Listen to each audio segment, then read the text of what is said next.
حقوق اللہ سے مراد ایسے حقوق ہیں کہ جن کا تعلق اللہ کی ذات کے ساتھ ہے، اور حقوق العباد جن کا تعلق اللہ کے بندوں کے ساتھ ہے، اللہ کی مخلوق کے ساتھ ہے۔ عمومی طور پر یہ دو طرح کی ہم تقسیم کرتے ہیں۔ کائنات ارضی و سماوی میں، زمین و آسمان میں صرف دو ہی حقیقتیں ہیں۔ ان میں سے ایک حقیقت اللہ وحدہ لا شریک کی ذات کی ہے، جسے حقیقت خالق کہتے ہیں، اور دوسری مخلوق ہے۔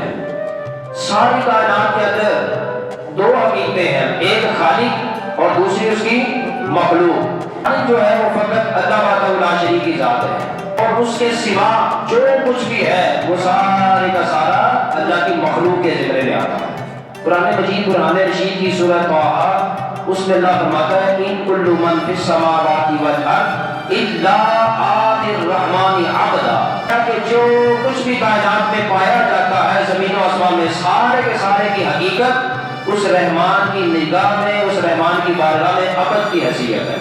بعد عبد کی جمع ہے، اللہ کے سوا باقی سب کچھ عباد ہے اور اللہ کی ذات معبود ہے۔ تو پھر جب ہم حقوق اللہ و حقوق کی عباد کی تقسیم کرتے ہیں تو پھر بات ہمیں یہ سمجھ میں آتی ہے کہ پہلا جو حق ہے حقوق اللہ، وہ تو ہے صرف ایک اللہ کی ذات کے لیے، اس کے سوا کائنات میں باقی جو کچھ بھی ہے ان سب کے لیے جو آتا ہے وہ حقوق العباد آتا ہے، تاکہ اللہ کی ذات کے بعد اس کائنات ارضی و سماوی میں جو کچھ بھی ہے، حتیٰ کہ اللہ کی ذات کے بعد عالم خلق ہے یا عالم امر، ساری مخلوقات کی جو سب سے عظیم تر ہستی ہے حضور قائد کائنات حضرت محمد مصطفیٰ صلی اللہ علیہ وسلم کی ذات، ان کا شمار بھی اللہ کے بندوں میں ہوتا ہے اور ان کا شمار بھی عباد میں ہوتا ہے۔ اس کے بعد اللہ کے بعد کائنات ارضی و سماوی میں جن کا مقام سب سے بلند ہے وہ حضور کی ذات ہے، اور حضور کا شمار بھی اللہ کے بندوں میں ہوتا ہے۔ بلکہ حضور تو وہ بندے ہیں کہ جنہیں جب تک بندہ تسلیم نہ کیا جائے، جن کی بندگی کو مانا نہ جائے، تب تک بندے کا ایمان ہی نہیں بنتا، تب تک ایمان ہی نہیں بنتا جب تک حضور کو بندہ نہ تسلیم کیا جائے۔ کوئی مسلمان ہوتا ہے وہ کلمہ پڑھتا ہے تو کیا پڑھتا ہے؟ اشہد ان لا الہ الا اللہ وحدہ لا شریک لہ، یہاں تک اللہ کی وحدانیت بیان ہو گئی۔ آگے وہ کیا کہتا ہے؟ واشہد ان محمدا عبدہ ورسولہ، اس بات کی گواہی دیتا ہوں کہ بے شک محمد اللہ کے بندے اور اس کے رسول ہیں۔ یہاں پر حضور کا رسول ہونا بعد میں بیان ہوتا ہے، حضور کا بندہ ہونا پہلے بیان ہوتا ہے۔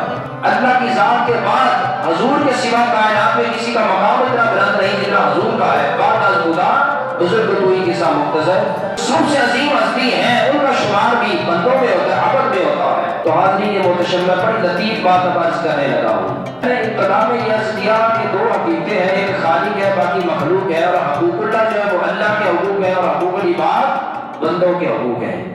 اب ذہن میں سوال یہ پیدا ہوتا ہے کہ اگر حقوق العباد بندوں کے ہیں اور حقوق اللہ اللہ کے ہیں تو ذہن میں سوال یہ اٹھتا ہے کہ جو نبی صلی اللہ علیہ وسلم کے حقوق ہیں، جو حضور تاجدار کائنات کے حقوق ہیں، جو میرے آپ کے محبوب نبی کے حقوق ہیں، ان کا شمار کس میں ہوتا ہے؟ وہ کس زمرے میں آتے ہیں؟ وہ کس کیٹیگری میں آتے ہیں؟ اب عقل سے اگر پوچھتے ہیں تو عقل کہتی ہے جو اللہ ہے اس کے لیے تو حقوق اللہ ہے، حقوق اللہ تو سوائے اللہ کے کسی اور کے ہو نہیں سکتے۔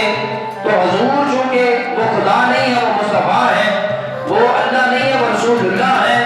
عقل تو پھر یہی کہے گی کہ جب رسول اللہ وہ اللہ نہیں ہے تو پھر وہ بندے ہیں، تو پھر رسول اکرم صلی اللہ علیہ وسلم کی جو حقوق ہیں وہ بندوں والی حقوق ہوں گے جنہیں حقوق العباد کہتے ہیں، یہ کہتی ہے۔ لیکن اس عقل کو جب ہم بارگاہ خداوندی کی طرف رجوع کرواتے ہیں، جب اللہ سے پوچھتے ہیں، تو میرا رب فرماتا ہے کہ یہاں معاملہ ذرا مختلف ہے، یہاں معاملہ ذرا مختلف ہے۔ میرا نبی ہے تو میرا بندہ ہے، تو وہ بندگی میں اس کا شمار ہے، تو وہ میری مخلوق میں شمار، لیکن اس کے حقوق میں نے بندوں والے نہیں رکھے، اس کو براہ راست میں نے اپنے حقوق کے اندر ضبط کر دیا، براہ راست اپنے حقوق میں مرج کر دیا، ضبط کر دیا، شامل کر دیا۔ اب یہ دعویٰ بہت بڑا ہے جو میں نے کر دیا، دلیل بھی ہم نے دیکھنی ہے، اور دلیل بھی ہم نے کسی قصہ کہانی کی کتاب سے نہیں لینی، کسی ہسٹوری سے نہیں لینی، براہ راست اللہ کے قرآن سے لینی ہے۔ اللہ کا قرآن ذرا اٹھائے، سورہ نساء کی تلاوت کریں، سورہ نساء کی آیت نمبر 57 کی آپ تلاوت کریں۔ کیا فرماتا ہے؟ یا ایھا الذین آمنوا، اے ایمان والو، اطیعوا اللہ و اطیعوا الرسول وأولی الأمر منکم، فرمایا کہ اللہ کی اطاعت کرو، اللہ کے رسول کی اطاعت کرو، اور جو تم میں سے اولی الامر ہیں ان کی اطاعت کرو۔ یہاں اللہ تعالیٰ نے 3 چیزیں بیان کی ہیں، بولیے ذرا کتنی چیزیں؟ 3۔ پہلی 2 چیزیں فرمایا کہ میں رب ہوں، میں تمہارا خدا ہوں، تمہارا مالک ہوں، میری اطاعت کرو، تو یہاں پر بھی اطیعوا کا لفظ استعمال کیا۔ آگے فرمایا واطیعوا الرسول، اور میرے رسول کی اطاعت کرو، وہاں پر بھی اطیعوا کا لفظ استعمال کیا۔ لیکن جب تیسری بات کی اولی الامر، فرمایا کہ جو تم میں سے اولی الامر ہیں ان کی بھی اطاعت کرو، تو وہاں پر اللہ نے اطیعوا کا لفظ استعمال نہیں کیا۔ کیا ہے اس کی بالکل سادہ سی میں آپ کو ڈیفینیشن دیتا ہوں اور اس کا فرق دیتا ہوں کہ وجہ کیا ہے۔ اطیعوا کا لفظ ہمیشہ وہاں پہ آتا ہے جہاں 2 چیزیں سمجھانا مقصود ہوتا ہے۔ ایک یہ بتانا مقصود ہوتا ہے کہ جہاں اطیعوا کا لفظ آتا ہے وہاں اطاعت اور فرما برداری جو ہے وہ انکنڈیشنل ہوتی ہے، غیر مشروط ہوتی ہے۔ مشروط وہاں سوچنے کی، سمجھنے کی، غور کرنے کی، تفکر تدبر کرنے کی، عقل کے گھوڑے دوڑانے کی اجازت نہیں۔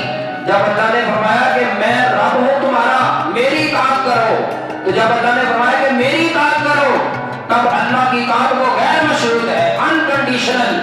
جو اللہ نے فرما دیا کہ یہ کرو، اس کو کرنے کو، اس کو ماننے کے ہم پابند ہو گئے، اور ہم سوچ نہیں سکتے کہ یہ کرنا چاہیے یا نہیں کرنا چاہیے۔ تو اسی طرح جب اللہ رب العزت نے اپنے محبوب کی اطاعت کا حکم دیا تو وہاں بھی فرمایا اطیعوا الرسول، وہاں پر بھی فرمایا کہ میرے رسول کی بھی جو اطاعت کرنی ہے وہ غیر مشروط کرنی ہے۔ ابھی سوچنا نہیں ہے، عقل کے گھوڑے نہیں دوڑانے، جو میرے محبوب نے فرما دیا وہ کرنا ہے۔ لیکن جب اولی الامر کی بات آئی، اولی الامر سے مراد کیا ہے؟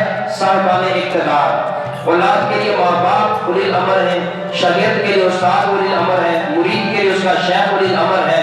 تو جب تیسرے درجے کی بات کی تو فرمایا کہ جب ان کی اطاعت کرنی ہے تو غیر مشروط نہیں کرنی، پہلے سوچنا ہے، دیکھنا ہے کہ جو یہ کرنے کا مجھے کہہ رہے ہیں کیا یہ اللہ اور اس کے رسول کے حکم کے خلاف تو نہیں ہے؟ اس کے حکم کے رسول کے حکم کے خلاف ہو تو پھر تمہیں اطاعت کرنے کی ضرورت نہیں ہے۔ اس کو کنڈیشنل نہیں رکھا، اس کو انکنڈیشنل کر دیا۔ لیکن وہاں اپنے محبوب کی جب اطاعت کی بات آئی تو فرمایا کہ میرا اور میرے محبوب نبی کا حکم ایک ہے، رضا ایک ہے، منشا ایک ہے، مرضی ایک ہے، فیصلہ ایک ہے، رضا ایک ہے۔